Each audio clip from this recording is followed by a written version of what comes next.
serve as an introduction to the trial of the case. These remarks are not a charge on the law in the case, and I will instruct you as to the law during the trial and in greater detail at the end of the trial before you retire to consider your verdict. This is merely an explanation of the procedure that we will follow so that you will better understand what may be happening. Many of you may want to take notes during the trial. If you do, the bailiffs will be instructed to provide you with a notepad to take notes. Individual notepads, you will have to leave them in the courtroom when you go to the jury room. You will not have access to them other than while you're seated in the jury box until deliberations. Understand that some of us are better note takers than others, and the fact that one person has taken a note is not any substitution for the recollection of your fellow jurors. The defendant, Mr. Rowland, is charged by an indictment filed with this court. He's charged with the offense of murder, kidnapping, and possession of a weapon during the commission of a violent crime. He has pled not guilty to these charges. The indictment or the indictments are simply the charge or charges which has been levied against the defendant, and it is not in any sense evidence of the allegations contained in it. His plea of not guilty places upon the state the burden of proving each and every element of the indictments against him beyond a reasonable doubt. And it will be your duty as jurors to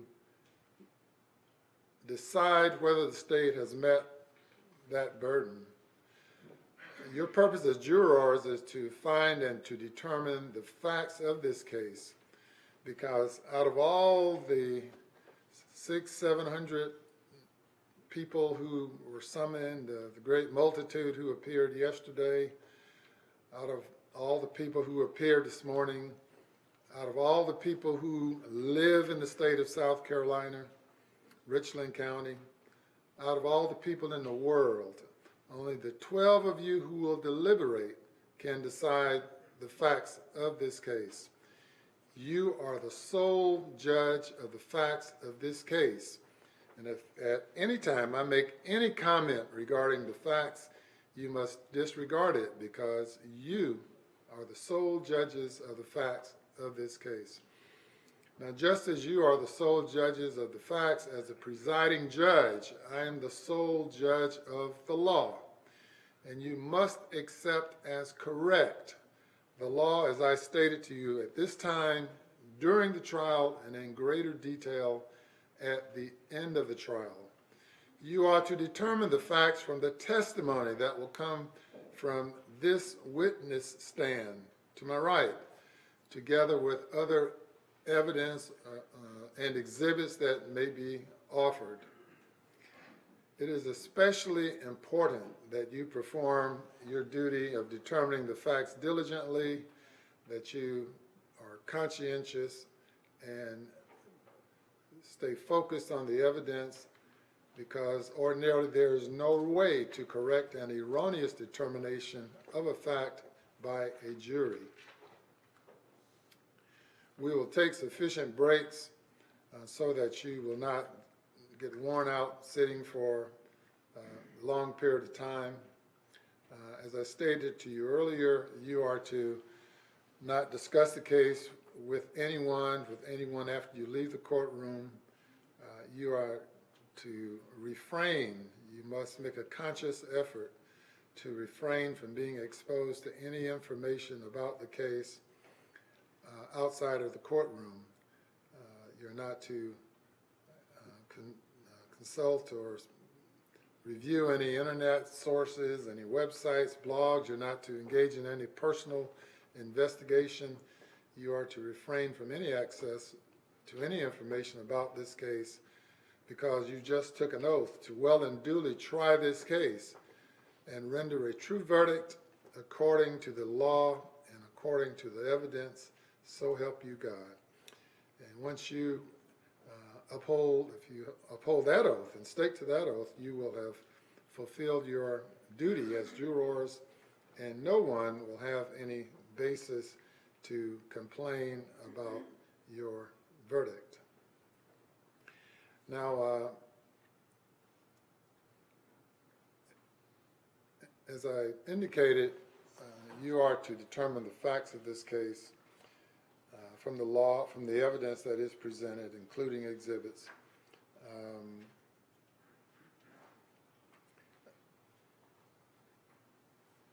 Necessarily, you will have to evaluate the credibility, that is the believability of the evidence that is offered during the course of the trial. In just a moment, the solicitor will make what's called an opening statement, in which reference would be made to the what the state believes that the evidence in the case will show, and following that, the defendant will be given an opportunity through counsel to do so if they desire.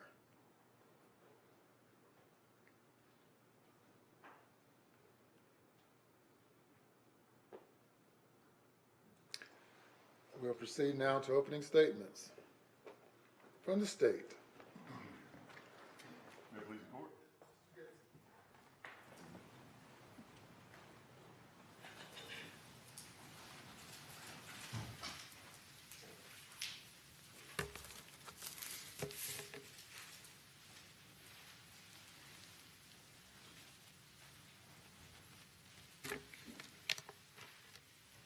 Ms. Pinnick, Ms. Goode, Mr. Pillinger, ladies and gentlemen of the jury. March 28th, 2019 was supposed to be a celebration. Samantha Josephson and friends were gathering together as a celebration of life. They hadn't seen one another in a while, and they were getting together because, quite frankly, they were all about to graduate. They were getting together to relive a few of those kind and fun moments of college, and a chance to reflect a little bit on those times and also to think a little bit about what the future was to hold. They were looking towards toasting and celebrating the fact that they were graduating and moving to a new phase of their life. They had their eyes firmly fixed on their futures and their eyes firmly fixed on their love for one another. But what they didn't realize, what they could never have realized, is that the defendant, Nathaniel David Rowland, had his eyes firmly fixed on Samantha Josephson. He had his eyes fixed on Miss Josephson as she walked outside the Bird Dog Lounge in 5 Points, alone. As she walked outside, as she had ordered an Uber ride, alone. As she stood there alone waiting on that Uber, he had his eyes firmly transfixed on her as she waited for that Uber ride to arrive. We know this because 5 Points has cameras. The cameras captured Nathaniel Rowland's vehicle, a 2017 Chevrolet Impala, a black 2017 Chevrolet Impala, circling the block multiple times, not stopping to converse with people, not stopping to eat, but just circling the block, sometimes even in the wrong direction down Saluda Avenue. 5 Points has cameras. Cameras record Nathaniel Rowland's 2017 black Impala as it pulls into a parking space next to where Samantha is waiting by herself for that Uber. And she mistakenly gets into that vehicle owned by the defendant, Nathaniel David Rowland. And we know that to be true because those cameras and 5 points that I mentioned to you captured those things. The evidence will show that after she got into that vehicle, that's the last time that anybody saw her alive. The next time that somebody saw Samantha Josephson, she was found alone in the woods, covered in her own blood, dead. She'd been stabbed multiple times from the bottom of her feet, throughout her torso, throughout her face, her neck, and her head. Ladies and gentlemen of the jury, I'm Byron Gipson. I'm the solicitor here. And along with Deputy Solicitor Daniel Goldberg, Deputy Solicitor April Sampson, and Assistant Solicitor Amanda Gaston, we represent the state of South Carolina against the defendant, Nathaniel David Rowland. Now, over the next couple moments, I'm going to give you just a little bit of a roadmap so that you'll understand where we're going and what we're going to be doing over the next several days as we try this case. And let me say this, just a point of order. You may see the folks at this table sometimes without masks on. We've been vaccinated. We're not making a political statement. We're conversing with one another. We've been together for some period of time and we're comfortable with one another. We believe that the evidence in this case is going to show, and the evidence that you're going to hear from this witness chair in this courtroom, that once Samantha Josephson got into Nathaniel Rowland's 2017 Black Impala, she couldn't get out. And she couldn't get out because the child safety lights were engaged. We believe that the evidence will show that that vehicle traveled through the Shandon community and into the Rosewood community. We know that to be true because Samantha's friends and her boyfriend Greg shared their locations on a social app called Find My Friend. We believe that investigators will testify that Samantha's phone tracked into that Rosewood community, but mysteriously powered off around 2:27 a.m., roughly 20 minutes from the time that she got into Nathaniel Rowland's 2017 Black Impala. We believe that the evidence will show that Nathaniel Rowland's phone and Samantha Josephson's phones tracked together, meaning they were together in that car, in that vehicle at some point in time.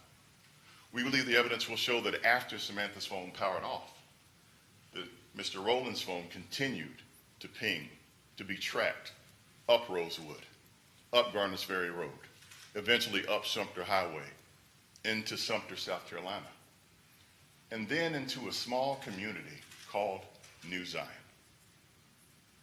New Zion. Remember that place. New Zion is important for several reasons. Number one, it's the childhood town of the defendant, Nathaniel David Rowland. It's the place where Samantha Josephson's body was found, where it had been discarded, where it had been dumped. And interestingly enough, the place where her body was discarded, dumped, that remote area, was just about 2 miles from the family home of Nathaniel David Rowland.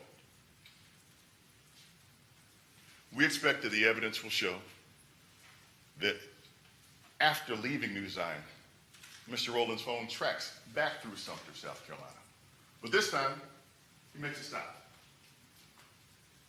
Someone is seen using Samantha Josephson's debit card, Wells Fargo card, attempting to get money out of her account, 2 times unsuccessfully. The evidence will show that Mr. Rowland's phone tracks back into Columbia, South Carolina, pretty much the corner of Rosewood and Garners Ferry. There's a Wells Fargo there. Video evidence will show, again, a person attempting to get money out of Samantha Josephson's account.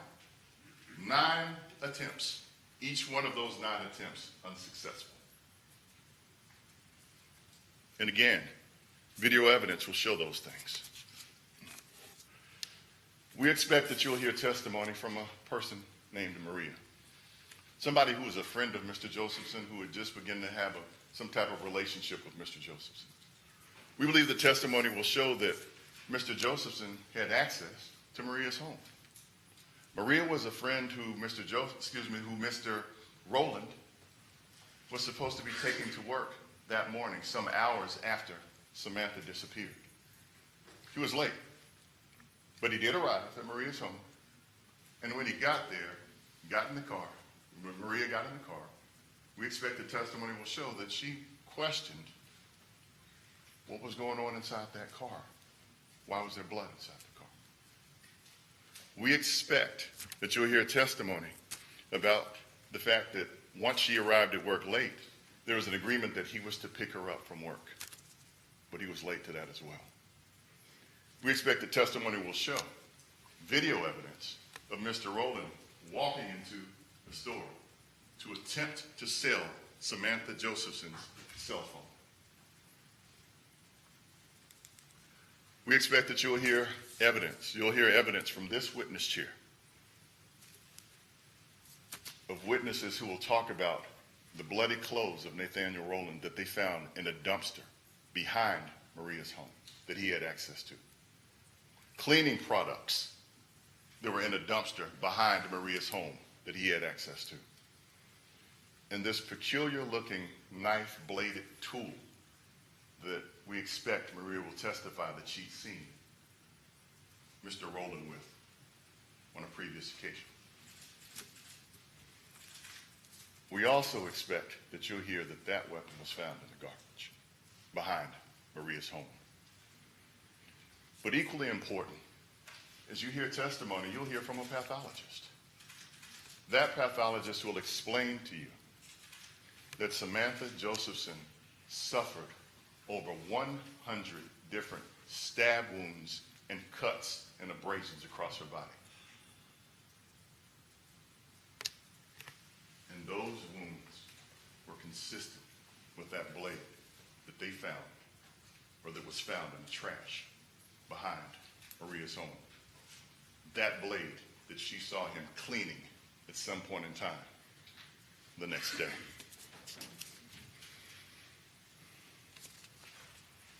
I submit to you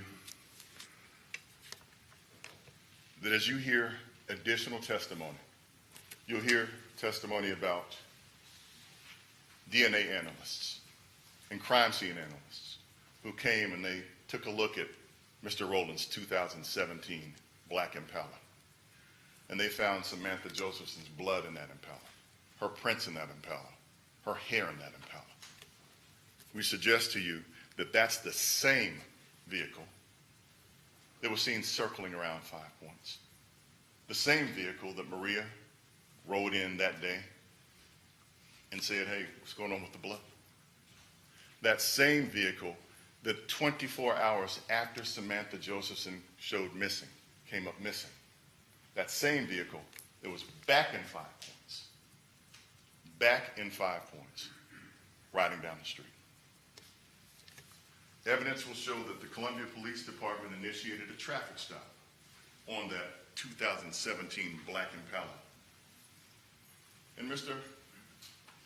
Rowland eventually stopped the car after he turned the wrong way down Saluda Avenue for the second time in less than 24 hours. Mr. Rowland, at some point, gets out of the vehicle, speaks with police, and takes off running. Ladies and gentlemen of the jury, it's for those intentional, deliberate, heinous, cruel, and malicious acts that Nathaniel David Rowland has been indicted for kidnapping Samantha Josephson. He's been indicted for murdering Samantha Josephson. And he's been indicted for possession of a weapon during the commission of a violent crime. And at the appropriate time, we'll ask that you return verdicts of guilty on each one of those counts. Now, as the prosecutor, I carry the role, and all of us at this table carry the role, of having to prove the case against Nathaniel David Rowland every element, as Judge Newman has said, beyond a reasonable doubt. And we welcome that role. We welcome that opportunity. Our courts have defined reasonable doubt in a couple ways. One is reasonable doubt is the amount of doubt that makes a reasonable person hesitate to act. The amount of doubt that causes a reasonable person to hesitate to act. Or second definition is you, the jury, must be firmly convinced of a defendant's guilt in order to find him guilty. Now, Judge Newman has explained to you the roles that each of us has in this courtroom. But part of that role, too, is the definitions that I just gave. You actually will take those definitions from Judge Newman, because he's the judge of the law in this case. He will instruct you on reasonable doubt. He'll instruct you on all of the other legal matters that you have to deal with. And you're to take the law as he gives it to you, because he is the judge in this case, and he is the judge of the law of this case. But you have a role as well. Each of you will be a judge of the facts in this case. And the facts that come from this witness chair, the evidence that comes from this witness chair, will be what you make your decisions on. You'll take the facts that you learn here and apply the law that Judge Newman gives you. And ultimately, when that time comes, when you're instructed to, deliberate. Now, some of you are probably asking, well, how in the world am I supposed to deliberate and deal with the facts and judge evidence and all this stuff that you're talking about? Let me just give you a couple tips and then I'll get out of your face. First, you're going to be introduced to basically three different types of evidence in this case. The first is direct evidence. Direct evidence is evidence that you can see, that you can touch, that you can feel, maybe even smell. Direct evidence. A second type of evidence is circumstantial evidence. Circumstantial evidence is evidence that you can infer exists from a series of facts. I'll say that again. Evidence that you can infer exists based on a series of facts. So one of the best analogies of circumstantial evidence that I can give you is, as we sit in this courtroom today, we all know it's summer in South Carolina. It's raining today, it's a little warm outside. But let's say we walk out of here at 5:30, 6 o'clock today, and whatever time the Judge Newman tells us we can go home, and you see snow on the ground. Let's say you see icicles hanging down from the post office. You see tracks in there, and maybe see some penguins walking around. You didn't see what happened, but you can infer that it snowed. You may not have seen it coming down, you may not have felt the weather change, but you can infer that it snowed based on the series of facts that there's snow on the ground, that there are tracks, that there are icicles. You can infer that. I say that because when it comes to circumstantial evidence, it's just as powerful as direct evidence. And that's some of the things that you'll see in this case. You'll have circumstantial evidence, and you can infer certain things happen based on that series of facts. And you're to take that just as you would direct evidence. A third type of evidence that you'll see in this case are stipulations. Stipulations are agreements between the parties, so between our office and the defense, that certain facts exist.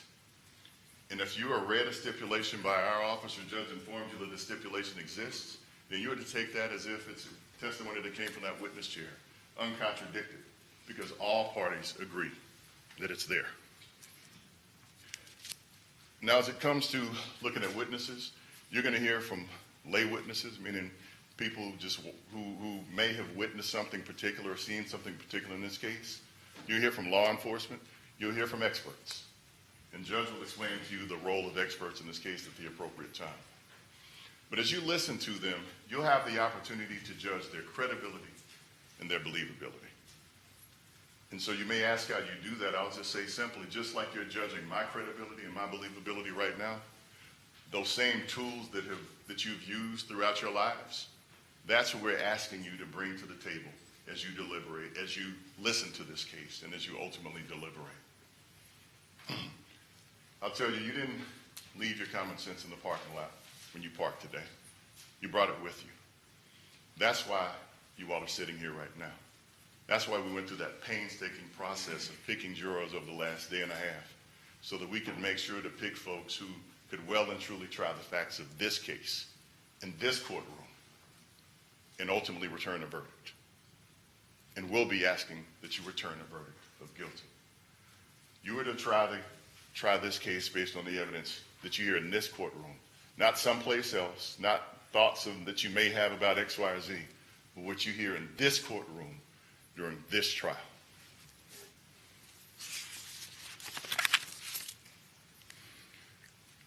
Now, my final ask of you here is going to be simple. I'm going to ask that you consider something that's called Hakim's razor. Hakim's razor is a principle that suggests that with all things being considered, the simplest explanation is the truth. With all things being considered, the simplest explanation is the truth. We believe that the simple explanation is that Nathaniel David Rowland kidnapped Samantha Josephson. We believe that the simple explanation is that Nathaniel David Rowland murdered Samantha Josephson. And we believe the simple explanation in this case is that Nathaniel David Rowland possessed a weapon during the commission of a violent crime. And we believe those things because it's not only the simple explanation, but it's the right explanation. And ultimately, after you hear all of the evidence in this case, we'll be asking that you return a verdict of guilty of all counts because he is indeed guilty in all counts. Thank you for your time. Thank you for your patience.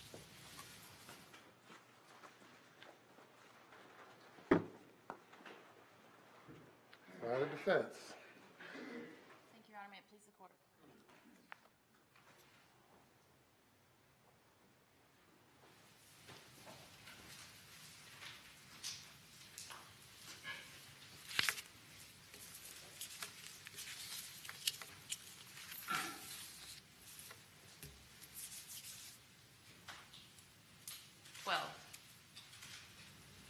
The number 12.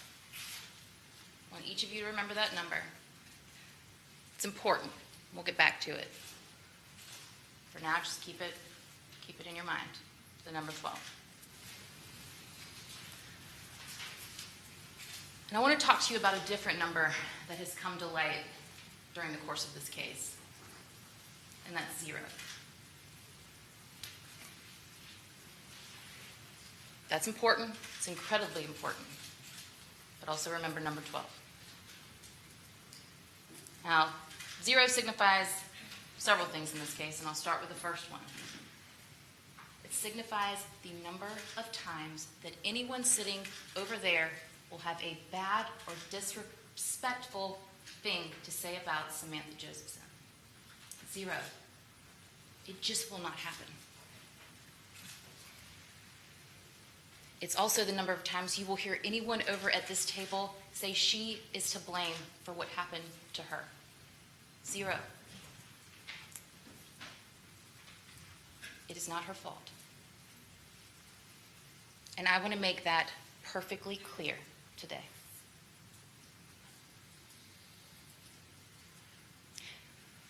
And I submit to you, by the time this trial is all said and done, and you have heard all the evidence in this case, you will be saying the same thing about Nathaniel Rowland. That it is not his fault, and he is not to blame for the death of Samantha Josephson. Now, by all accounts, it sounds like Samantha was a quite remarkable young lady with a bright future. Smart, motivated, and funny. And I submit to you, one heck of a fighter. You've heard the state lay out what they believe happened that night, that in her final moments, that Samantha fought. She fought for her life. She fought hard.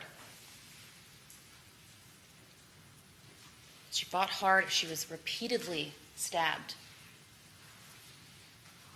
with what they're calling a sharp weapon, a multi-tool, a blade no longer than about 2 inches. In the close, confined, and cramped back seat of a car. She fought kicking and punching and clawing at the person attacking her. The state wants you to believe is Nathaniel Rowland, trying with everything in her power, fighting. And you've heard, tragically, that same day that she was last seen at the bird dog, she's later found. And she's found out in Clarendon County. But that's not where Samantha's story ends. You'll hear how crime scene agents with the South Carolina Law Enforcement Division, they get called out to Clarendon County right away, and they rush out there to begin that important job of processing what they've been called out to see. And these agents, they're not going to have a whole lot of information as they're getting into Clarendon County, and that's typical at the beginning of the story. But they've come prepared with the tools they need to get the job done. And so as they arrive, pull up on the scene, they're immediately going to work. They're observing the area, documenting with photographs and notes, and collecting items. And they see that this is a wooded area, surrounded by dirt roads. And again, they're documenting, taking pictures, making notes. And as they're getting there and observing the area, these two crime scene agents from SLED, they see 2 beer cans, some cigarette butts nearby. One agent documents those with photographs, while the other documents in their notes, eventually going back and sticking flags where each one is. Maybe they're important, maybe they're not, they don't know. They don't have a lot of information. Their job is to collect that information, try to figure out what exactly happened. Same scene, they notice tire tracks and muddy ruts. Again, continuing to document and take notes. As I told you, 2 agents on scene in Clarendon County. And they're doing the same thing as they approach that wooded area where Samantha is laying just 20 feet off of that dirt road. And they notice what they describe as a footpath from the road to where her body lays. Again, they document it, take pictures, put it in their notes.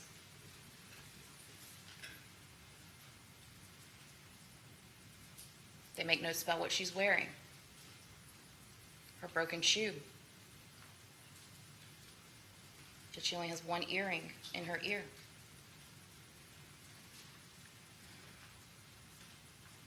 And they note the numerous wounds on her body, all over her body, from the top of her head down to her feet.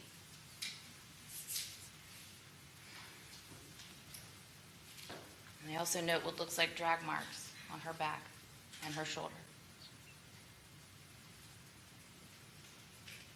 And note that her fingernails have been ripped and torn because she fought. They spend hours at that scene, these 2 crime scene agents, taking tons of pictures, making their observations about the area, leaving nothing unturned, making their notes. And before Samantha's body is carried off, they need a couple more things. They want to get her fingerprints. They want to scrape her fingernails. And they take a swab of her mouth for DNA purposes. Eventually taking all of these things, along with those beer cans and those cigarette butts, back to the lab at SLED.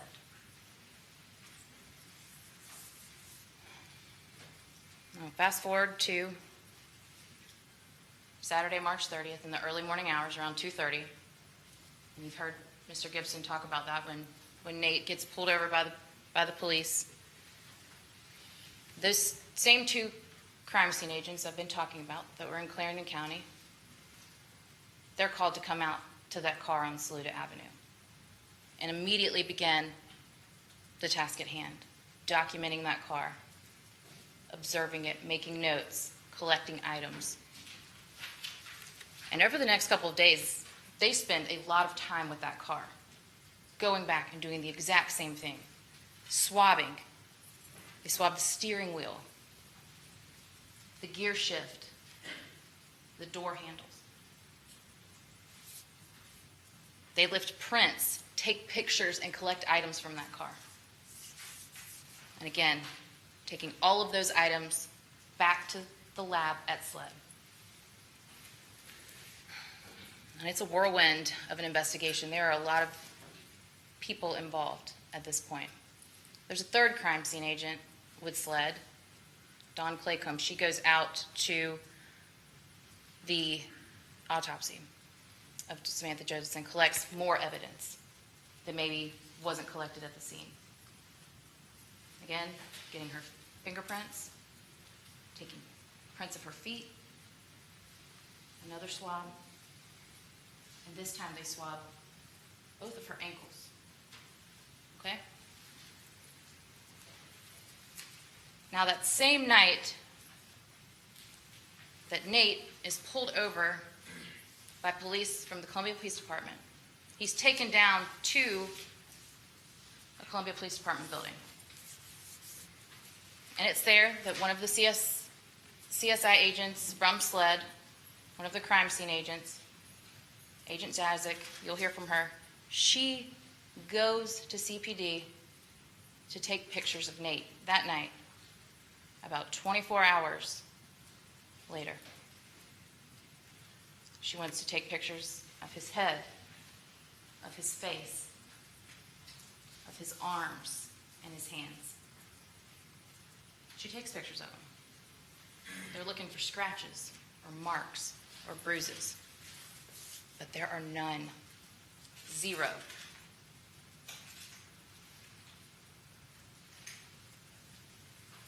Again, all of these items that these crime scene agents from Clarendon County, from the Clarendon County scene, from the car, from Nate, the pictures, they take all of this back to the lab at SLED for the scientists there to process and analyze and interpret. But it would be months after the death of Samantha Josephson and months after the arrest of Nathaniel Rowland when the scientists would present their findings on their analysis to the investigators in this case. And ladies and gentlemen, I want you to hear this number again, and that is 0. That's the amount of DNA on Samantha Josephson's body that matches Nathaniel Rowland. 0. It's not on her clothing. It's not under her ripped and torn fingernails. It's not on her ankles. But like I told you before, it's evident that Samantha was a fighter. You'll hear from Dr. Thomas Beaver. He was the medical examiner at MUSC. And I'm sure he will go into excruciating detail about the injuries she suffered from the top of her head to her feet.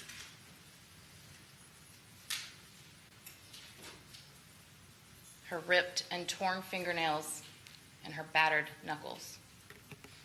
She fought. And because she fought, she did get some evidence for you. That's right.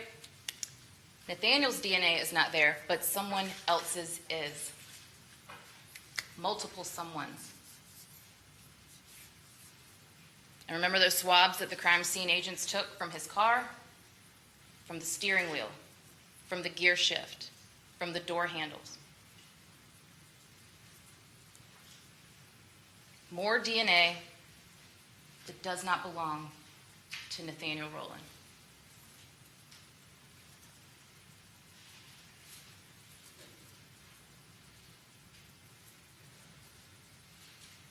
All of the evidence that the state is going to show you and want to show you throughout this case is basically what Nathaniel does from March 29th in the afternoon hours to the evening hours into the early morning hours of March 30th. But he's not on trial for that. Ladies and gentlemen, there's zero evidence that Nathaniel Rowland was the one that kidnapped and killed Samantha Josephson.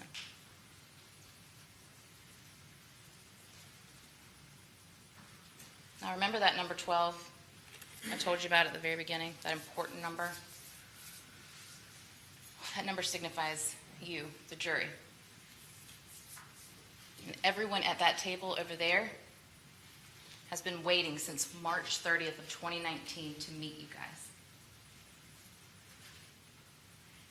And I told you this number is important because it represents the first 12 people that will have all of the information, not just what's convenient for the narrative. The first 12 people not to jump to conclusions about this case. And the 12 people that will come back and tell the world that Nathaniel Rowland did not kidnap and kill Samantha Josephson, that Nathaniel Rowland is not guilty. Thank you very much.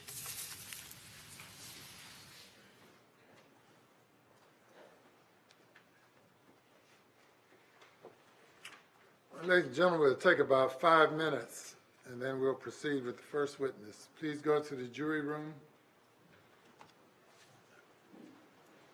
We have you come back in about 5 minutes. Please do not discuss the case.